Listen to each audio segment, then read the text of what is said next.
মাইনকাচিপায় সাকিব মাশরাফি, নতুন সিদ্ধান্ত দুর্নীতি শাস্তি পাপনের পদত্যাগ, জেলের ভাত খেতে হবে সাকিব মাশরাফির। দর্শক, বাংলাদেশের সরকার পতন করে অন্তর্বর্তীকালীন সরকার গঠন করা হয়েছে, যেখানে প্রধান উপদেষ্টা সরকারের দায়িত্বে আছেন ডক্টর মোহাম্মদ ইউনূস। 17 সদস্য নিয়ে নতুন অন্তর্বর্তীকালীন সরকার গঠন করা হয়েছে, যেখানে যুব ও ক্রীড়া মন্ত্রী পদ পেয়েছেন আসিফ মাহমুদ।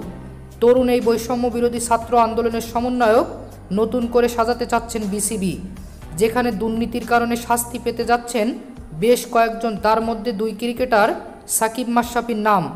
এছাড়া বাংলাদেশ ক্রিকেট বোর্ডের সভাপতি নাজমুল হোসেন পাপন আগে ছিলেন যুব ও ক্রীড়া মন্ত্রী, তবে তাকে সরিয়ে আসিফ তার জায়গা দখল করে নেয়, কিন্তু দখল করতে পারেনি বিসিবি প্রধানের জায়গা, কেননা আইসিসি ধরাবাঁধা নিয়মের কারণে নাজমুল হোসেন পাপনকে সরাতে পারেনি তারা। তবে এবার কোনো বাধাই থামাতে পারছেন না নাজমুল হাসান পাপনকে পদত্যাগ করতে।